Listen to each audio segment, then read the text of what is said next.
నా భాగ్యము ఏమని వివరింతును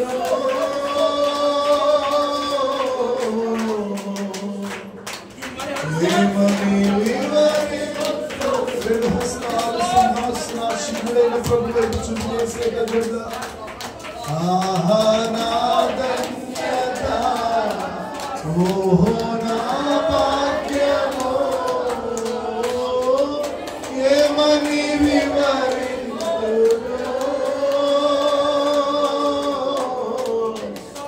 ఏమని వివరింతును నేనెందుకని నీ సొత్తుగా మారితిని యేసయ్యా నీ రక్తముచే కడుగబడి హల్లెలూయా ఈ ఒక్క ఆధిక్యత తప్ప మరేది కాదయ్యా యేసయ్యా నీ రక్తముచే కడుగబడినందున నీ అనాది ప్రణాళికలో హర్షించెను నా హృదయ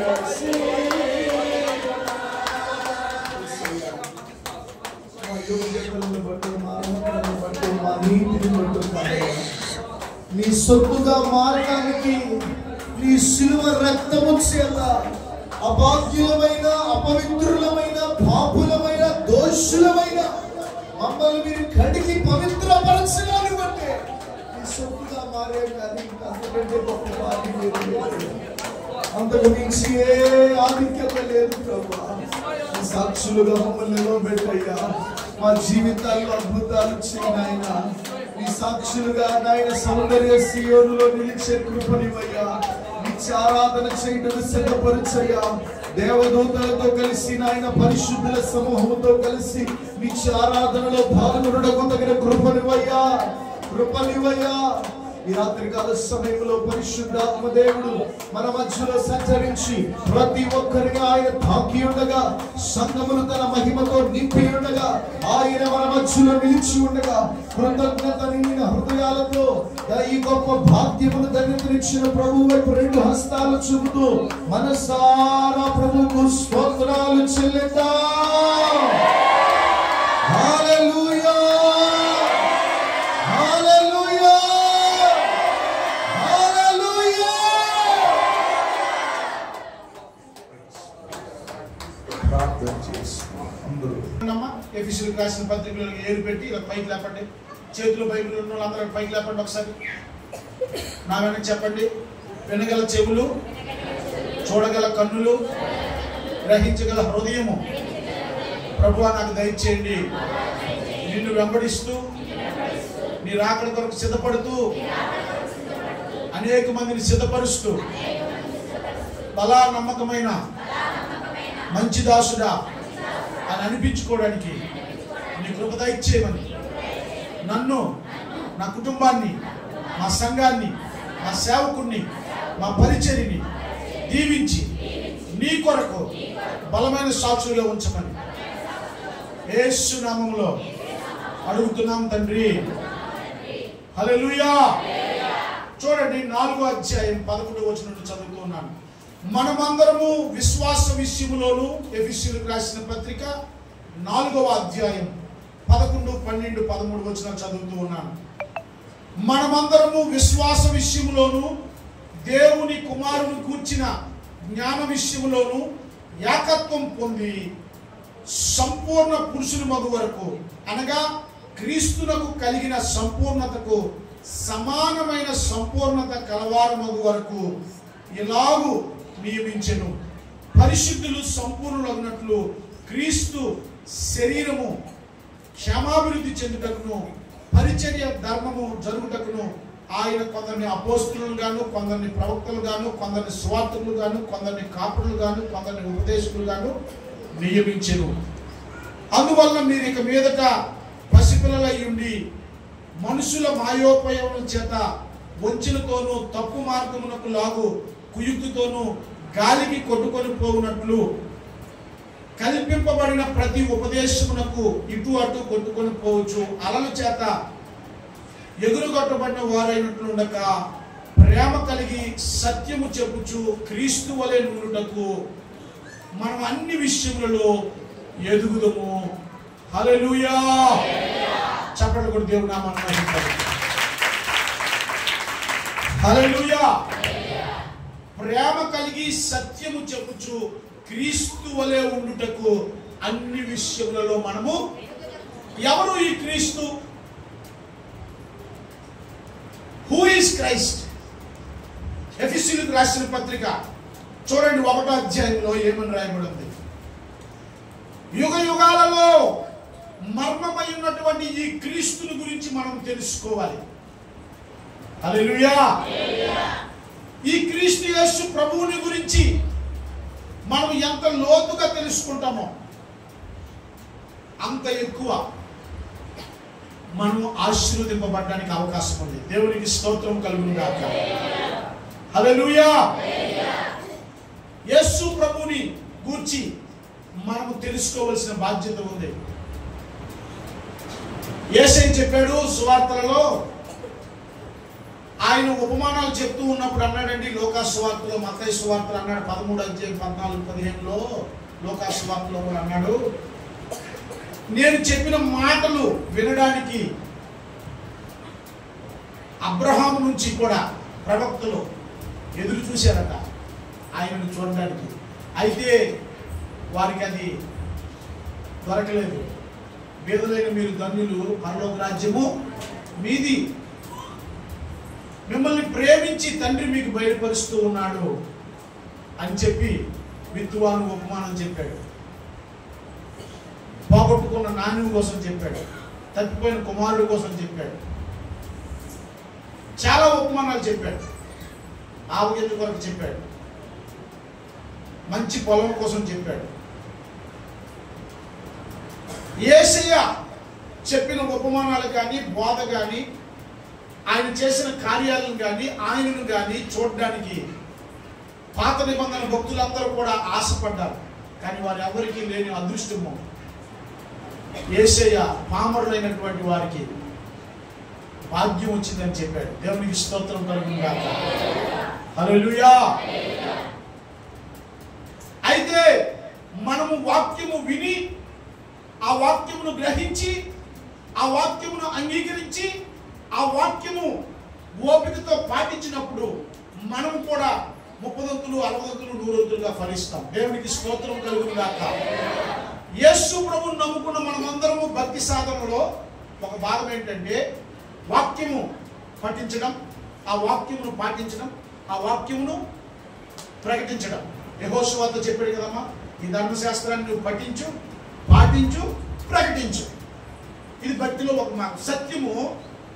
సత్యాన్ని ఆధారం చేసుకొని భక్తిని కొనసాగాలని భక్తి మర్మం గురించి అపోస్తుడైన పౌలు చెప్పాడు. సత్యానికి వెలుపల, వాక్యానికి వెలుపల, క్రీస్తుకు వెలుపల భక్తి ఏది చేసినా అది సద్భక్తి కాదు, అది ప్రయోజనకరమైన భక్తి కాదు. అయితే ప్రియమైన దేవుని బిడ్డలారా, రక్షింపబడిన ప్రతి ఒక్క వ్యక్తి కూడా, ప్రతి విశ్వాసి కూడా సహవాసమందును, రొట్టె విరుచుట యందును, ప్రార్థన యందును, బోధ యందును ఎడతెగక ఉండాలి. అయితే ఈ ఎడతెగక చేస్తున్న ఈ కార్యక్రమాలన్నింటిలో కూడా రక్షణ పొందుకోకపోముందు అనీతిమంతులు గాను, పాపాత్ములు గాను, దేవునికి దూరస్తులు గాను, దేవునికి కోపం పుట్టించిన వారికి గాను, అపవాది కబంధ హస్తాల్లోనూ సంఖ్యలలో ఉన్నాం, చీకట్లో ఉన్నాం.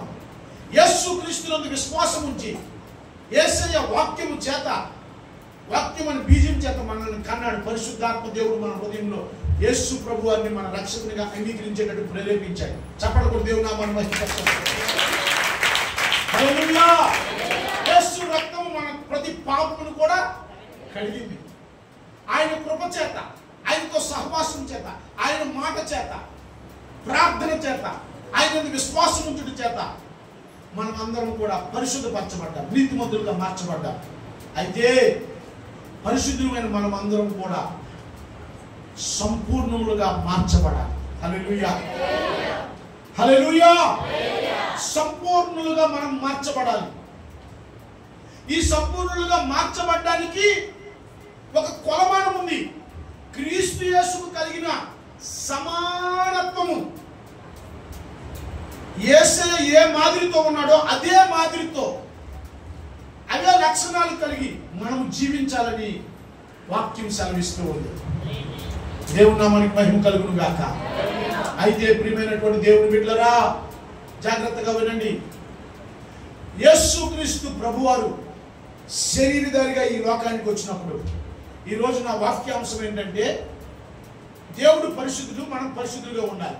దేవునికి స్తోత్రం కలుగును గాక. హల్లెలూయా. ఆయన నీతిమంతుడు, మనం నీతిమంతులుగా ఉండాలి. ఆయన అవునంటే అవును, కాదంటే కాదు అన్నాడు. ఆయన మాటిస్తే తప్పేవాడు, మనం కూడా అలాగే ఉండాలి. మనం ఎవరినైతే వెంబడిస్తూ ఉన్నామో, ఎవరితోనైతే సహవాసం చేస్తూ ఉన్నామో, కొన్నాళ్ళకి ఆ లక్షణాలు మనకి రావాలి. నిజమా కాదమ్మా? నలుగురు జ్ఞానులతో ఒక వ్యక్తి 5వ వాడిగా చేరి కొన్నాళ్ళు ప్రయాణం చేస్తే, వీడు అజ్ఞానం పోయి 5వ వాడు కూడా ఆ నలుగురులకి జ్ఞానం వస్తుంది కదా. నలుగురు ఆకతాయిలతో ఒక మంచి పిల్లోడు చేరితే ఏమవుతుందమ్మా? సహవాస ద్వాసంలో ఈ మంచి పిల్లోడు కూడా ఆకతాయి పిల్లోడుగా మారిపోతాడు. యేసుతో మనం అన్యోన్య సహవాసం చేస్తున్న కొలది ఆయన స్వారూప్యము, ఆయన గుణలక్షణాలు మనకి రావాలి. పాత క్రొత్త నిబంధనల్లో యేసు ప్రభువుని గురించినటువంటి, దేవుని గురించినటువంటి తండ్రి, కుమార, పరిశుద్ధాత్మ దేవుడు, తత్వమైన దేవుడు, ఏకమైన దేవుడు, వాక్యమైన దేవుడు, ప్రేమైన దేవుడు, సృష్టికర్త అయినటువంటి ఆ తండ్రి, జాగ్రత్తగా వినాలి. యోహాను సువార్తలో ఒక మాట రాయబడి, నా వైపు చూడండి. ఆంద్రేయ, ఫిలిప్పు ఉంటారు. వాళ్ళ దగ్గరికి వస్తారు. వచ్చి, ఒక అద్భుతము మీ గురువు గారు చేస్తే బాగున్ను, ఒకసారి చేస్తే చూడాలని వచ్చామని అంటారు గ్రీసు దేశస్తులు. ఆ మాట యేసు ప్రభు దగ్గరికి వెళ్ళి చెప్తారు శిష్యులు. గోధుమ గింజ చావనిదే ఎవరిని ఆకర్షించదని యేసయ్య అద్భుతం చేయకుండా వారిని మౌనంగా ఉంచుతారు. అప్పుడు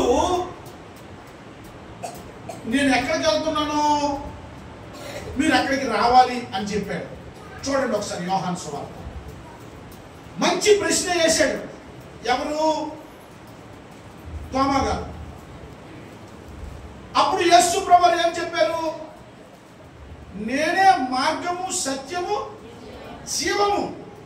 నా ద్వారా తప్పితే ఎవరు కూడా తండ్రి వద్దకు చేరలేరని చెప్పాడు. అలాగే మనం చూస్తే ఫిలిప్పు ఒక మంచి ప్రశ్న వేశాడు. అప్పుడు ఫిలిప్పుకి యేసు ప్రభువు చెప్పారు. చూడండి 12వ అధ్యాయం చూడండి, 22వ వచనం. ఫిలిప్పు వచ్చి ఆంద్రేయుతో చెప్పెను. ఆంద్రేయు వచ్చి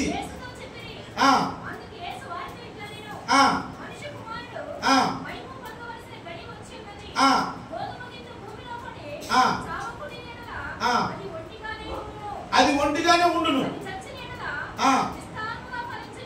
అప్పుడు చూడండి, ఇక్కడ వీళ్ళు వచ్చిన ప్రశ్న వేశారు. యేసు ప్రభువు గ్రీసు దేశస్తులకు సమాధానం చెప్పాడు. వారు వేసిన ప్రశ్నకి సమాధానం 14వ అధ్యాయంలో కూడా చూడండి.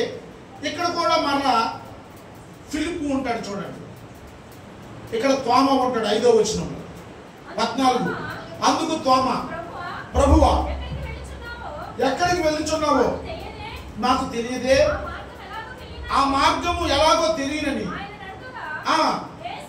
యేసు నేనే మార్గమును, సత్యమును. ఆ 3వ వచనంలో చూడండి, నేను వెళ్ళి మీ కొరకు స్థలము సిద్ధపరిచిన ఎడల నేనుండు స్థలములో మీరును మరలా వచ్చి మీ యొద్దకు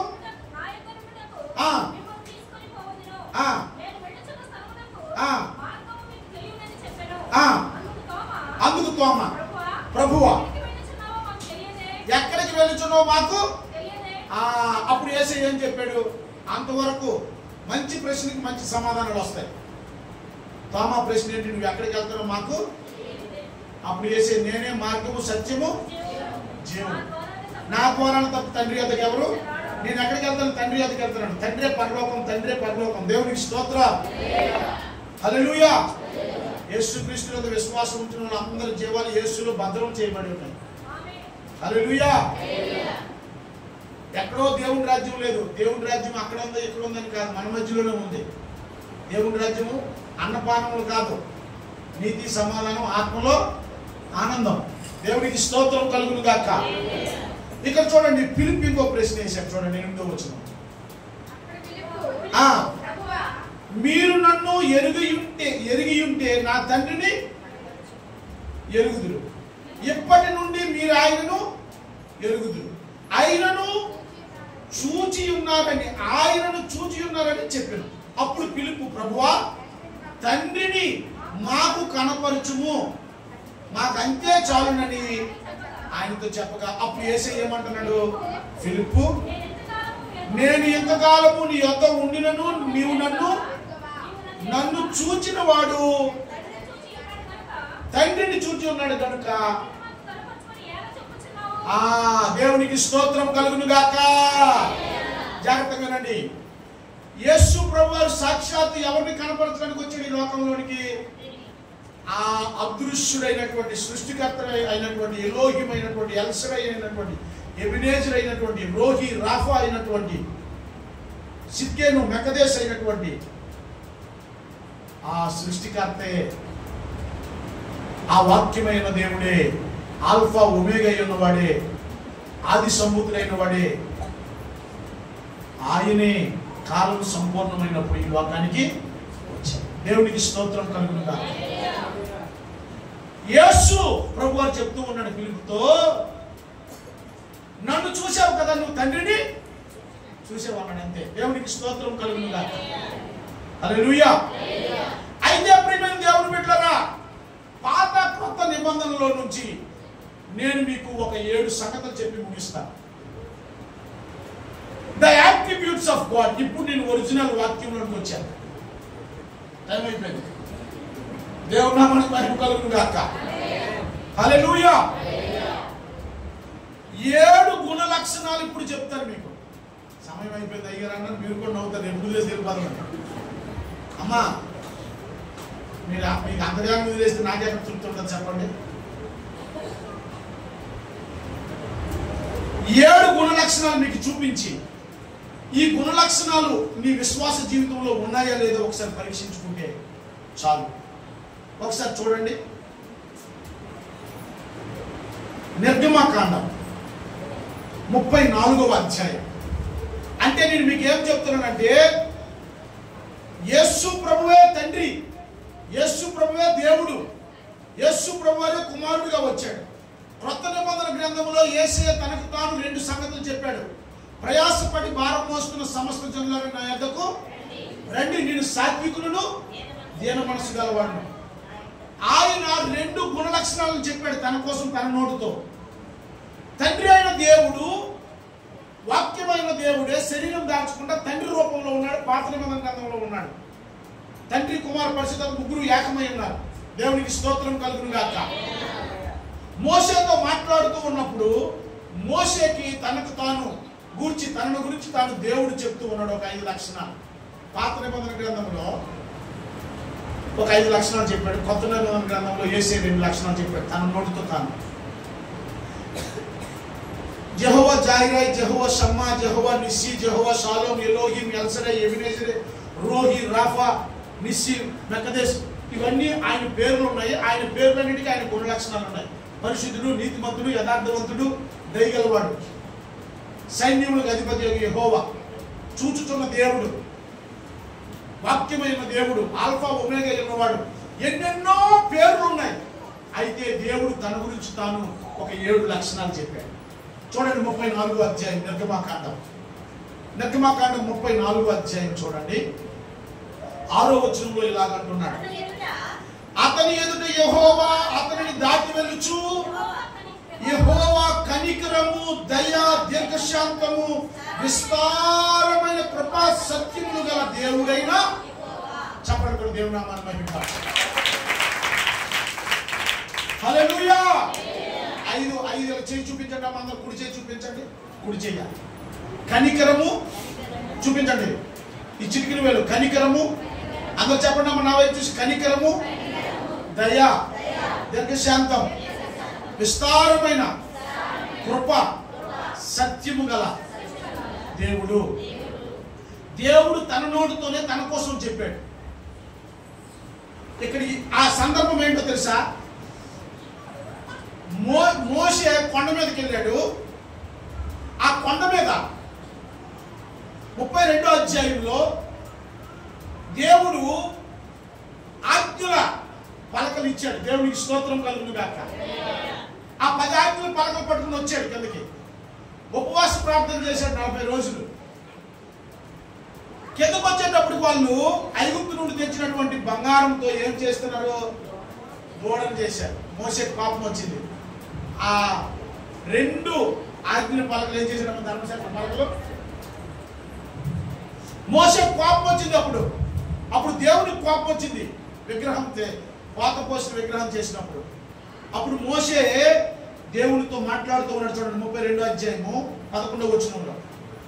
ఆయన కొండలలో వారిని చంపునట్లు, భూమి నుండి వారిని నశింపజేయనట్లు కీడు కొరకే వారిని తీసుకొని పోయినని ఇశ్రాయేలీయులు ఎలా చెప్పుకొనవలెను?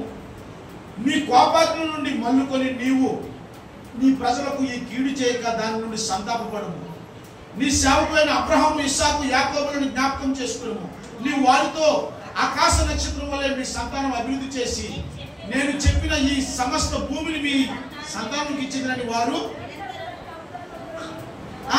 అంతటా మోషే వారు ఒక బొమ్మను చేసినప్పుడు బంగారంతో పాత విగ్రహాన్ని, దేవునికి కోపం వచ్చింది. మోషేకి కూడా కోపం వచ్చింది. అయితే దేవునికి కోపం వచ్చినప్పుడు ఇశ్రాయేలీయుల మోషే అడ్డం పడిపోయాడు. దేవునికి స్తోత్రం కలుగును గాక. అవసరమైతే నా పేరు తీసినైనా అన్నాడు. 34వ అధ్యాయంలో ఒకసారి చూడండి. ఇప్పుడు మోషేకి కోపం వచ్చింది ఇశ్రాయేలీయుల మీద. 1వ వచనం చూడండి. మరియు మోషే యెహోవా మోషేకు మొదటి పలకల వంటి 2 రాతి పలకలు చెక్కుము. నీవు పగలగొట్టిన మొదటి పలకల మీద వాక్యములను నేను ఉదయమునకు నీవు సిద్ధపడి సినాయి కొండకెక్కి అక్కడ శిఖరమును నా సన్నిధిని నిలిచిండుము. ఏ నరుడును ఈ కొండకు ఇలాగ సెలవిచ్చి, ఇప్పుడు మోషేకి కోపం వచ్చి దేవుని దగ్గరికి ఎక్కాడు. దేవునికి స్తోత్రం కలుగును గాక. ప్రాణం విసిగిస్తున్నారు. ఇప్పుడు దేవునికి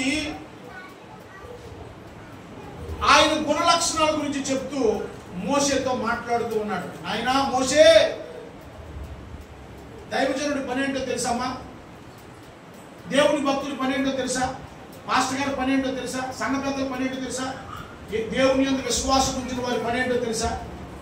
దేవునికి ప్రజలకు మధ్య మనం మధ్యవర్తులుగా ఉండాలి. దేవునికి స్తోత్రం కలుగును గాక.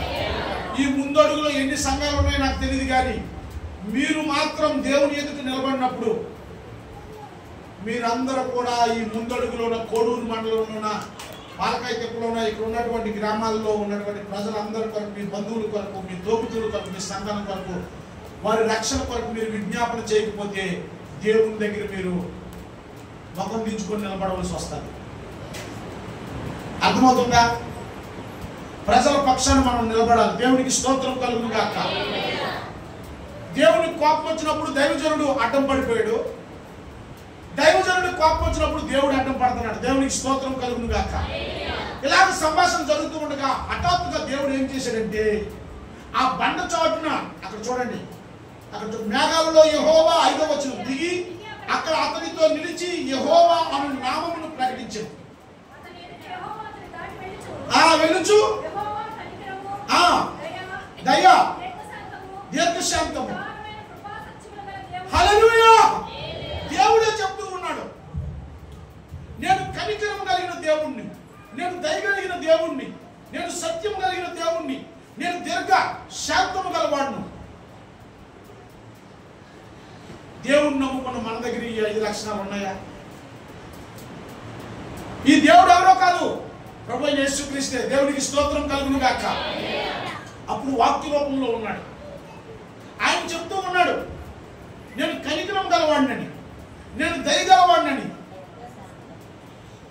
నేను విస్తారమైన కృప సత్యం గలవాడినని, దీర్ఘశాంతం గలవాడిని అంటున్నాడు. ఏమండి, ఈ గుణ లక్షణాలు మన దగ్గర ఉన్నాయా? కొత్త నిబంధన గ్రంథంలో మత్తయి సువార్త 11వ అధ్యాయంలో అంటున్నాడు దేవుడు, యేసయ్య, ప్రయాసపడి భారం మోస్తున్న సమస్త జనులారా నేను మీకు, మనందరికీ అది తెలుసు, నేను సాత్వికుణ్ణి. హల్లెలూయా. సాత్వికం అంటే ఏంటి? దీన మనసు అంటే ఏంటి? సాత్వికం అంటే ఏంటో తెలుసా? Self control. చెప్పండి అమ్మా.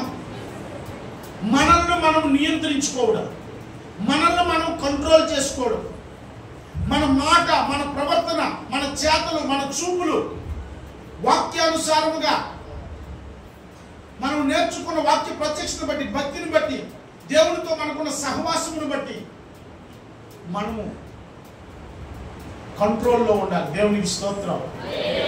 పంటికి పన్ను, మాటకు మాట, దెబ్బకి దెబ్బ. ఆ రోజులు పోయినాయి. ఇన్ని రోజులు ఉపవాసం ఉన్నా నీవు గనక మాటకు మాట, దెబ్బకు దెబ్బ, గొడవకు గొడవ, అంతంటదా అంతంటడా అని ఇంకా నువ్వు దూకుతున్నావంటే, కంట్రోల్ లేదంటే, నీ పెదవులకి ఇంకా కలివి లేదు, చిక్కం లేదు, నీ చూపు కంట్రోల్లో లేదు, నీ చేతులు కంట్రోల్లో లేవు, నీ కాలు కంట్రోల్లో లేదు, ఇంకా దూకుడు స్వభావంతోనే ఉన్నావంటే యేసే గుణ లక్షణం నీ దగ్గర లేదు. సాత్వికము, నిగ్రహం. నిగ్రహం భూమిని స్వతంత్రించి. చూడండి, కొండ మీద ప్రసంగంలో ఆయన ఏమన్నాడు? సాత్వికులు ధన్యులు వారు భూమిని. దేశం అంటే మట్టి కాదు, దేశం అంటే మనుషులు. యేసయ్య సర్వలోకాన్ని స్వతంత్రించుకున్నాడు. ఆయన శరీరధారిగా భూమి మీదకి వచ్చిన తర్వాత నేను సాత్వికుడిని, దీన మనసు గలవాడిని అన్నాడు. దీన మనసు అంటే ఏంటో తెలుసా? తనను తాను తగ్గించుకున్నాడు. చెప్పండి కూడా దేవుని నామమున మహిమపరచండి. ఆత్మ విషయంలో దీనుడైన వారు వారిది పరలోక రాజ్యం. దీనత్వం అంటే ఏంటి? దీనులకు దేవుడు కృప అధికంగా ఇస్తాడని యాకోబు రాసిన పత్రికలో రాయబడి ఉంది.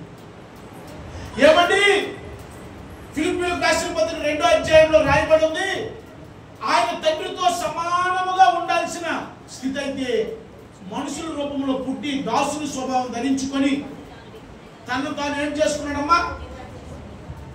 చూడండి, నిన్ను నువ్వు తగ్గించుకునే స్వభావం ఉందా నీ దగ్గర? కంట్రోల్ చేసుకునే స్వభావం ఉందా నీ దగ్గర? కనికరము, దయ,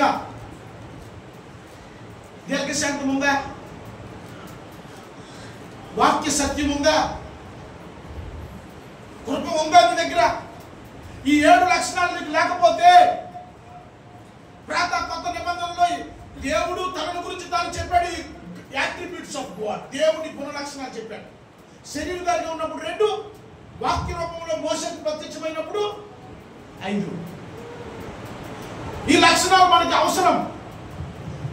శరీరధారిగా ఉన్నప్పుడు యేసుని సిలువేసిన వాళ్ళు ఇప్పుడు ఎవరు గుర్తు చేసుకోవట్లేదు. ఎవరైనా గుర్తు చేసుకుంటున్నారా? చరిత్రలో వాళ్ళందరూ చరిత్రహీనులు అయిపోయారు.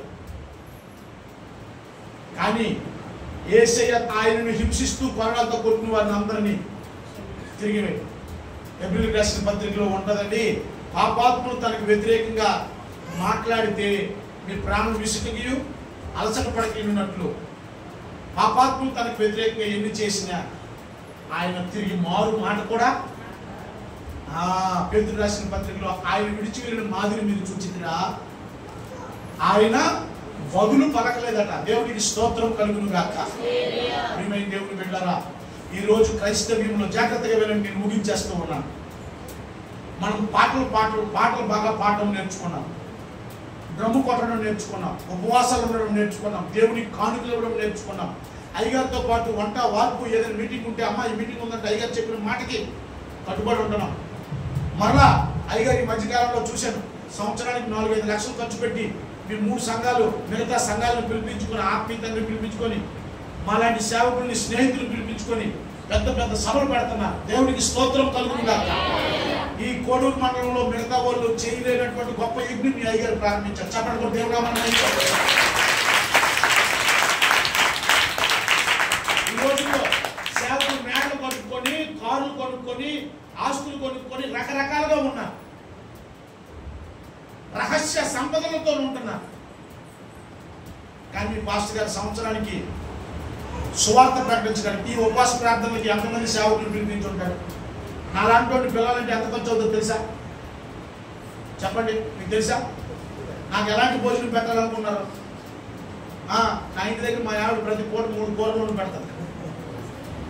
నాకు భోజనం ఖచ్చితంగా పాస్టర్ గారు 2000 రూపాయలు భోజనం పెట్టాలి. భోజనమే 2000 అవుతుంది నాకు.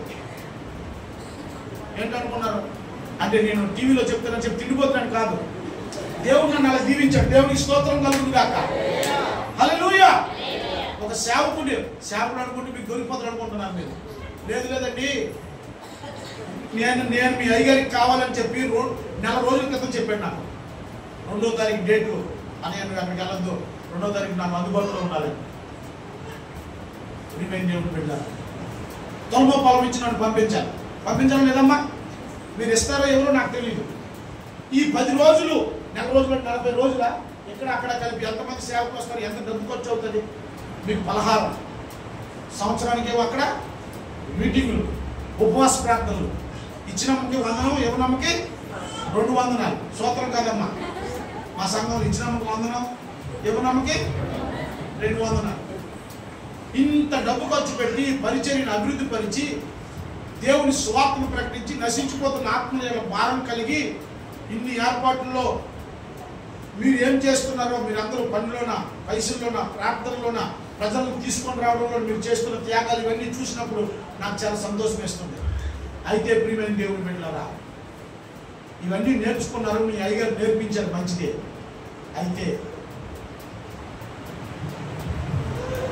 మనం భక్తి ముసుగులో, మతం ముసుగులో,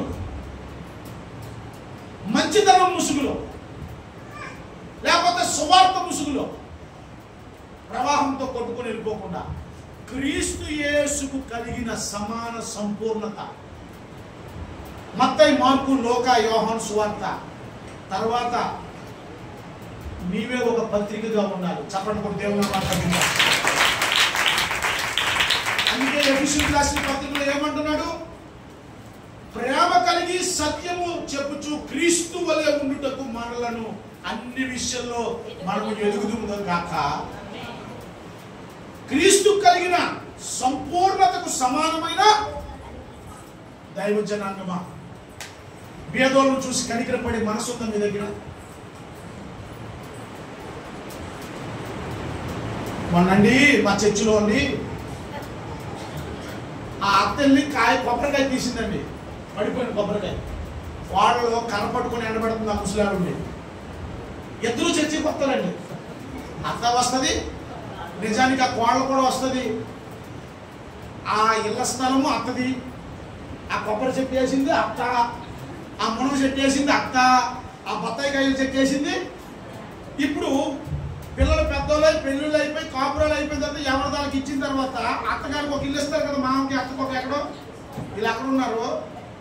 ఆస్తితో కొబ్బరికాయ కావాలని పచ్చడి చేసుకుందామని వెళ్ళిందండి. ఆ అత్త వాళ్ళ అత్తను పచ్చడి చేసి అడ్డబెట్టింది. ఏమండి, ఈ వేసిన చెట్టు కాయలే వీళ్ళు తినడానికి యోగ్యత లేదండి. పెద్ద ఆయన గారు ఇలాంటి కోడలు ఉన్నారు లేరా? చెప్పండి అమ్మా. పంపకాలలో మాకు వచ్చింది, నువ్వేడు పెత్తనం, మా కాయ నువ్వు అడిగి తీసుకోవాలంటుంది. ఏడుస్తుంది ఆవిడ. ఆ ముసలాయన చనిపోయాడు. నాకు ఎంత బాధేసిందండి నిజానికి. చూడండి, అమ్మా నాన్న కష్టపడి ఇల్లు కట్టి ఆ తోట వేసి చెట్లు వేసి ఇదంతా మేము తింటామో నా పిల్లలు తింటారు అనుకుంటారు. బతుకున్నప్పుడే ఆ చెట్టు మీద, ఆలేసిన చెట్టు మీద నాకు హక్కు లేదని అంటే ఆ తల్లి ఎక్కడికి వెళ్ళి చెప్పుకుంటుందండి. చూడండి, కనికరం ఉందండి, దయ ఉందండి. క్రైస్తవుల్లో కూడా సోషల్ స్టాటస్ ఎక్కువైపోయింది. వాళ్ళ ఇల్లు బాగుంటే మీ ఇల్లు బాగుంటే వాళ్ళు పిలుస్తారు, ఇచ్చు పుచ్చుకోవడం బాగుంటే బాగా పిలుచుకుంటారు. జాగ్రత్తగా ఆలోచన చేయండి. బలహీనుల పక్షాన కనికరం ఉందా? ఎవరైనా తప్పు చేశారనుకో వెంటనే మిగతా వాళ్ళందరూ ఆయన నిలదీకి ముందు సంఘం అంతా కలిపి ఈ రోజులు ఏమైపోతారు ఆయన కోసము డగ్గాల వరకు పలమూడ అయిపోయాట. ఒకడు పడిపోతే, ఒకడు చెడిపోతే, ఒకడు కాలు చేరు నీతిమంతుడు ఎన్నిసార్లు పడిపోయే అవకాశం ఉందట? 7 మార్లు పడిపోయినను అంటే 7 there is a chance to fall down.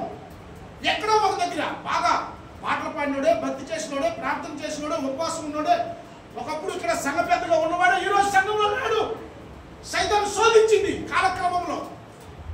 కుక్కలాగా కక్కిన దానికే తిరిగి మరలా వెళ్ళి దాన్ని వాసన చూసినట్టుగా సైతాను సాధనలో పడిపోయాడు, వెలిగింపబడ్డాడు, రక్షణలో జారిపోయాడు.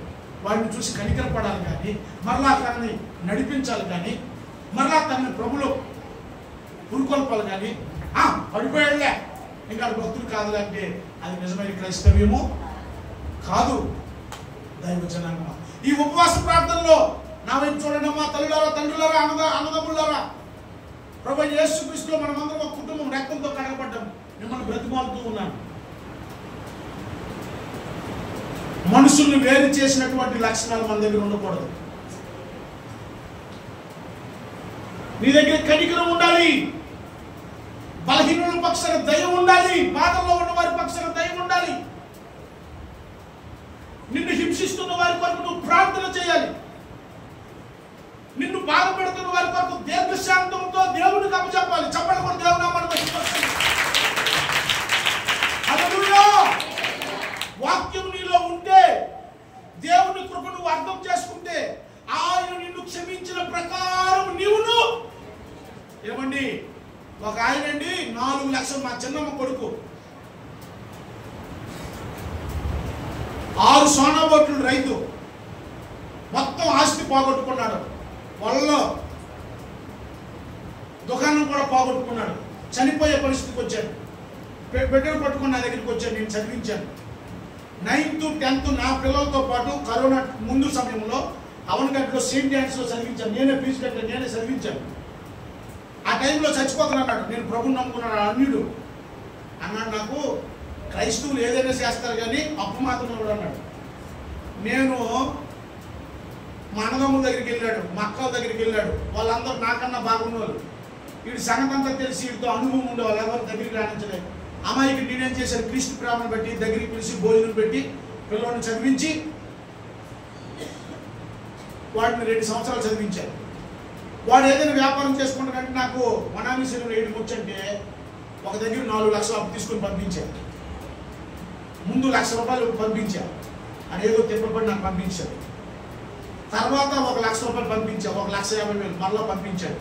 అలవాటు అయింది కదమ్మా, ఈసారి 4 లక్షలు పంపించానమ్మా. ఆడు నా ఒడుపు చూసుకున్నాడు. ముందు నన్ను నమ్మక ద్రోహం చేయకుండా ముందు ఏం చేశాడమ్మా, చెయ్యెక్కించుకున్నందుకు బాగా చూసుకున్నాడు.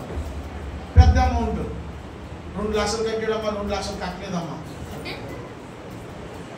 అమ్మ పాస్టర్ గారు ఎన్ని తరల మీద చేస్తే 2 లక్షలు వస్తుందమ్మా,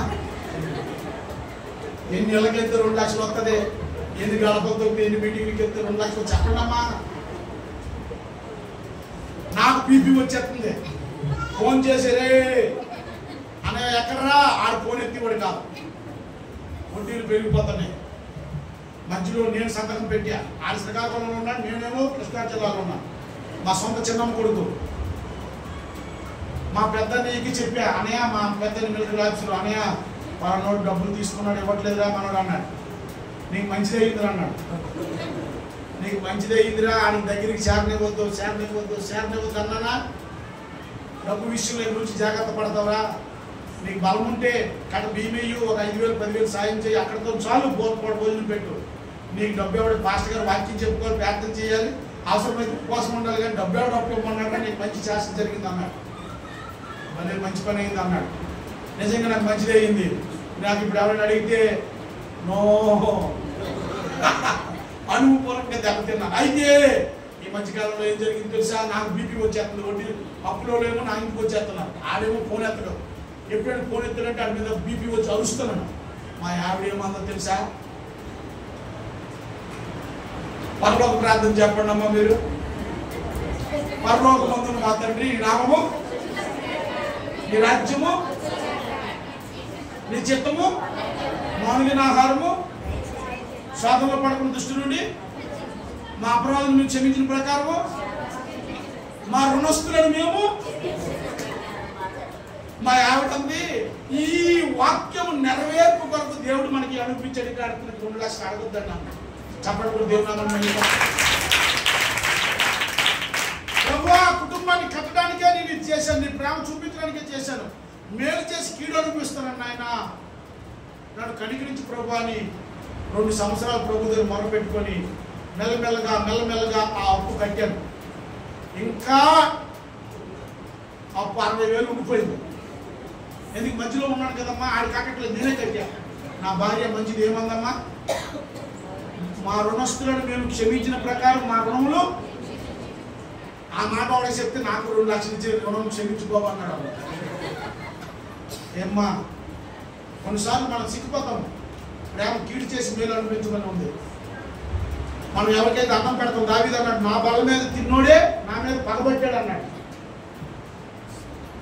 ఈ అయ్యగారులు అమ్మగారులు ఇంట్లో ఇద్దరు భార్య భర్తలు తన్నుకొని తిట్టుకొని అన్నీ అయిపోయిన తర్వాత బలహీనంగా ఎవరు కనపడతారంటే పాస్టర్ గారు కనపడతాయి. మీరు తన్నుకుంటారు, లాస్ట్కి ఆ పాస్టర్ గారు మీకు చెప్పలేదా, ఆ పాస్టర్ గారు అన్నాడు అని చెప్పి పాస్టర్ గారు తిడతారు. రోజుకు ఒక్కసారి అయినా సరే మీ ఇంట్లో పాస్టర్ గారు తిట్లు తిట్టకుండా ఆ దినం సాగదు. క్రైస్తవులు నాకు తెలుసు అనుకోద్దు, చుట్టూ తిరిగి ఎక్కడికి వస్తారంటే పాస్టర్ గారి దగ్గర. పాస్టర్ గారు ఏం చేస్తారమ్మా, సత్యము ప్రియమైన దేవుని బిడ్డలారా ప్రేమతో చెప్తూ ఉన్నాను, క్షమించారా? ఉపవాస ప్రార్థన చేస్తున్నాం, కూరయ్య నీ కోడలను క్షమించవా? 4,000 రూపాయలు పెన్షన్ వస్తుంది కాబట్టి ఈ ముసలి బతుకుతున్నారు, కానీ లేకపోతే ఈ కోడలు ఈ కొడుకు చూడరు. నిజంగా ప్రభుత్వం పుణ్యం కట్టుకుంటుందండి, ప్రభుత్వం పుణ్యం కట్టుకుంటుంది. మాకు కూడా బాగానే ఉంది, 4,000 రూపాయలు పొదుపుతుంటే అది వస్తుంది కదమ్మా. 1వ తారీఖు 100, 200 ముసలి మాకు ఇస్తున్నారు. ఇంతకుముందు మాకు అడిగేవారు కానీ ఇప్పుడు మాకే ఇస్తున్నారు. దేవుని స్తోత్రం కలుగుతారు. సరే మా సంగతాలు ఉంచండి, నిజంగా ఎంత ఆధారమైందండి బడుగు బలహీనులకి. సరే అవి చూడట్లేదని క్షమించకుండా ఉన్నామనుకో, నీ మంటలు నీకేమవుతుందమ్మా, గుడ్లో సూర్యుడు అస్తమించినప్పటికే క్షమించాలి. క్షమాపణలో ఏముందో తెలుసా, 5 లక్షణాలు ఉన్నాయి. హల్లెలూయా.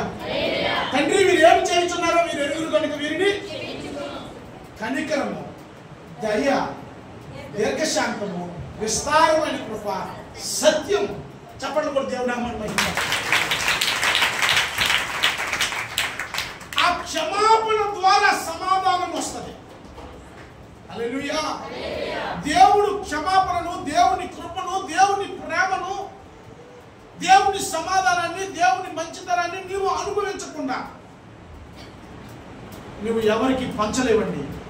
కోడూరు సెంటర్లోకి వెళ్తే పలానా టీ తాగుదామంటే ఏమంటావు, ఇక్కడ బాగులేదు అక్కడ బాగుందంటావు. ఎందుకు? అక్కడ బాగుందని నువ్వు రుచి చూసావు కాబట్టి. యేసుక్రీస్తు ప్రేమను నువ్వు నిజంగా అనుభవించావా? యేసయ్య క్షమాపణ నువ్వు అనుభవించావా? యేసయ్య కృపను నువ్వు అర్థం చేసుకున్నావా? ఆయన కనికరం, ఆయన దయ, ఆయన దీర్ఘశాంతం. పిడిగుద్దులు గుద్దుతున్నారు, కొరడాలతో కొడుతున్నారు, అవమానిస్తున్నారు, చెడ్డ మాటలల్లా పలికారు, దెయ్యానికి పుట్టేవన్నారు, వ్యభిచారం వల్ల పుట్టేవన్నారు. ఎవరికైతే అద్భుతాలు ఆశ్చర్యకార్యాలు చేశారో వాళ్ళందరూ కలిసి ఇతన్ని కొట్టారు. ఆయన అర్థం చేసుకోలేదు. యేసయ్య వారిని చూసి ఏమంటున్నాడు, తండ్రి రక్తం కారుతూ ఉంది, ఒక పక్క ముళ్ళ కిరీటం పెట్టారు, పిడిగుద్దులు గుద్దారు, మొక్క మీద మూసారు. సొగసైన స్వరూపమంతుడు లేకుండా అయిపోయాడు యేసయ్య. పోల్చుకోవడానికి అవకాశమే లేదు. యేసయ్య మాదిరి ఎలాంటి విడిచిపెట్టి వెళ్ళిపోయాడు చూడండి. ఆయనకి ఎన్ని మాటలన్నా కూడా బదులు ఆయన సెలవు లేదు. యేసయ్యకు ఉన్నటువంటి గుణ లక్షణాలలో ఆ క్షమాపణ చూడండి. ఆయన ఇశ్రాయేలును చూసి జాలి పడ్డాడు. వారికి సత్యం తెలియదు, వారు మూర్ఖ జనాంగము, తొందరపాటు గలవారు. ఆయన తండ్రిగా బంధకాల్లో ఉన్నవారిని, బానిసలుగా ఉన్నవారిని, పరదేశులుగా ఉన్నవారిని విడిపిస్తే కానాను దేశం స్వతంత్ర దేశం ఇస్తానంటే దేవునికి బదులుగా వాళ్ళు పతిమనే వేరొక దేవుడిని సిద్ధపరచుకున్నారు. నాయకుడు మాకు వద్దంటున్నారు. వాగ్దానం ఉన్నా దాంతో మాకు సంబంధం లేదని విశ్వాసం ఉంచట్లేదు. అరణ్యంలో నేను రాలిపోయాను. ఒక రాత్రికి ఒక జనాంగం సృష్టింపబడతారా? కానీ దేవుడు క్షమాపణ చూడండి. దావీదు తప్పులు చేసినప్పుడు ఏ దావీదును అయితే హెచ్చించాడో ప్రతి వారిని చూసి పాపం చేసినప్పుడు ఆ దావీదును విడిచిపెట్టాడా? మోసే అలవాటు పూర్వకంగా ఆ బండతో మాట్లాడు బాబంటే కొడితే దావీదును మోసేని విడిచిపెట్టాడా? యాకోబు మోసగాడు విడిచిపెట్టాడా? అబ్రహాము భార్యని అక్క చెల్లెలను విడిచిపెట్టాడా? నోవాహు ఒక తాగుబోతు విడిచిపెట్టాడా? చెప్పండమ్మా. ఈరోజు చాలా మంది ఉపవాస ప్రార్థనలో మీకంటే సీనియర్ భక్తులు పెద్దయ్య గారి ద్వారా, చిన్నయ్య గారి ద్వారా, అమ్మగారి ద్వారా రక్షణ పొందుకొని మీ ద్వారా రక్షణ పొందుకున్న వారు చాలా మంది ఇక్కడ లేరు. కారణం ఏంటో తెలుసా? వారు తప్పిపోయినప్పుడు తప్పులే ఎత్తు చూపించారు, కానీ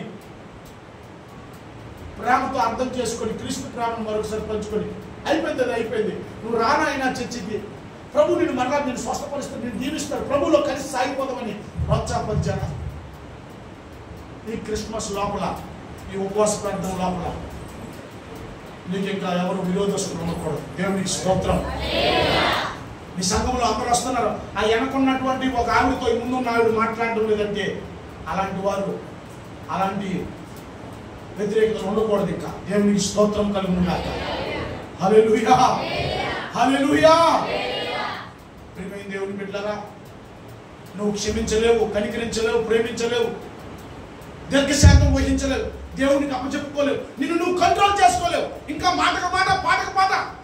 ఇంకా చర్చిలో నాకు పాటకు టైం ఇవ్వలేదే, నాకు ప్రార్థనకు టైం ఇవ్వలేదే, నేను కనబడడం లేదే, నా కోడలు కనబడడం లేదే, నా కొడుకు కనబడడం లేదే, నాకు గుర్తింపు లేదే, నాకు ప్రార్థనకే సమయం ఇవ్వట్లేదు. ఓ రోజండి మా సంఘంలో ఒక ఆయన సంఘ పెద్ద నాకు ప్రార్థనకి టైం ఇవ్వట్లేదు, నాకు పాటకి టైం ఇవ్వట్లేదు అని అడిగాడండి. ఆ రాత్రి దేవుడు అతను ప్రత్యక్షమైపోయాడు తనలో. చక్కగా కూర్చున్నావు లేదా అవుతాడు అంతే. తెల్లవారు లేచినట్టు ఆదివారం బయట పట్టుకుని వచ్చాడు. వచ్చి మెల్లిగా నా కాలు దండం పెట్టాడు. ఏమయ్యన్నా? అయ్యా రాత్రి వేసి వచ్చాడయ్యా నాన్న. దేవునికి స్తోత్రం. నేను మంచోడు అనుకున్నారా? నేను కొట్టనమ్మా, నేను తిట్టను, నేను ఎవరికి ఏమన్నా. నాకు ఎవరు ఏదంటే రాత్రి ఎక్కడికి వెళ్తానండి? సుప్రీంకోర్టు కాదు అది.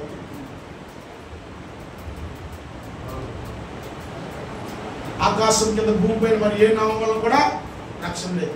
తండ్రి కుడి పార్శ్వం మంది హెచ్చుకోమని, రాజులు కంటే, అధికారులు కంటే, ప్రభుత్వం కంటే, పేరుదని ప్రతి నామం కంటే ఈ యుగమందు ప్రాణ యుగమందు తండ్రి కుడి పార్శ్వం మంది హెచ్చుకోమని ఏసైకి అప్పచెప్పుకుంటాడు. ప్రభువా వాళ్ళ శుభం తిరుగుతుందనైనా, వాళ్ళ గ్రామస్తులు తిరుగుతున్నారు ప్రభువా, ఇంత కన్నీరు కాలుస్తున్న మార్చమట్లేదు ప్రభా, బదులు తిడుతున్నారు నాయన.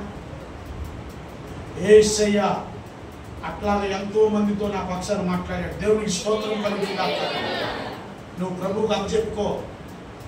క్రీస్తు యేసు కలిగి నీ గుణ లక్షణాలు మన దగ్గర ఉండాలి. నువ్వు సాత్వికుడు అయితే నువ్వు మనుషులందరినీ స్వతంత్రించుకుంటావు. దేవునికి స్తోత్రం కలుగుతుందాక. నువ్వు మాటకు మాట, కానీ కాలు దూతే నువ్వు కాలు దూతే, నోరు దూతే నువ్వు నోరు దూతే, దెబ్బకి దెబ్బ. అవి లోకంలో మీరు సిలువ వేయబడ్డారా? క్రీస్తుతో మీ శరీర కార్యాలు సిలువ వేయబడ్డాయా? లోకము దాని ఆశలు సిలువ వేయబడ్డాయా? లోకంలో ఉన్న మూలపాటాలతో సిలువ వేయబడ్డారా? ఇదిగో ప్రియమైన దేవుని బిడ్డలారా, కళ్ళు మూసుకునండి, కళ్ళు మూసుకునండి. మోకరించగలిగిన వాళ్ళు మోకరించండి. సత్యము నీకు తెలుసు. యేసయ్య ప్రేమను అనుభవించావు, క్షమాపణను అనుభవించావు. ఒకప్పుడు నీవు కూడా అలాగే ఉన్నావు. అయితే యేసు క్రీస్తుకు కలిగినటువంటి ప్రేమ, సత్యము, ఆ క్రీస్తు యేసు స్వరూప్యము, ఆయన గుణ లక్షణాలు మనలో సత్యం ఎరగిన వారికి, చీకట్లో ఉన్న వారికి, బంధకాల్లో ఉన్న వారికి కనబడుతున్నాయా? ఒకసారి ఆలోచన చేయండి. కనికరము, దయ, దీర్ఘశాంతం, విస్తారమైన కృపా, సత్యం, సాత్వికము, దీన మనస్సు. నిన్ను నువ్వు తగ్గించుకుంటే దీన మనస్సు పరలోక రాజ్యం నీ వెనుకుంటది. నీ ఇంటిని బట్టో, నీ చదువుని బట్టో, నీ వేట స్కిల్ని బట్టో, నీకున్నటువంటి టాలెంట్ బట్టో, నీ బిడ్డలను బట్టో, నీ బలగమును బట్టో, నీ బలమును బట్టో, నీ ధనమును బట్టో, నీ స్వరమును బట్టో నువ్వు అతిశయించవనుకో, నువ్వు తగ్గించబడిపోతావు. నువ్వు దేవుని సన్నిధిలో హెచ్చింపబడి ప్రజల్లో నువ్వు ఘనముగా ఉండాలంటే నీకు దేవుని పరలోక బ్యాకప్ ఉండాలి. నిన్ను నువ్వు తగ్గించుకో. ఎన్ని బలాలున్నా, ఎన్ని ఉన్నా, ఎన్ని గుణ లక్షణాలు ఉన్నా, అతిశయించడానికి ఎన్ని కారణాలు ఉన్నా, ప్రభువుని బట్టి నిన్ను నువ్వు తగ్గించుకోవాలి. తగ్గించుకున్న కొలది ప్రభువు నిన్ను హెచ్చిస్తాడు. నువ్వు ఎంత కంట్రోల్లో ఉంటావో నువ్వు అంతమందిని సంపాదించుకుంటావు. దైవ జనాంగమా ఈ రాత్రి ఉపవాస ప్రార్థనలు చేస్తూ ఉన్నారు. భక్తిలో ఎన్నో సాధనలు ఎన్నో నేర్చుకున్నారు. అయితే దేవుడు స్వయాన తన నోటితో చెప్పినటువంటి 7 లక్షణాలు మీలో ఉన్నాయా? ఉంటే ఒకసారి అర్థం చేసుకోండి. ఈ 7 లక్షణాలను ఆలోచన చేయండి. క్రీస్తులాగా ఫలించండి.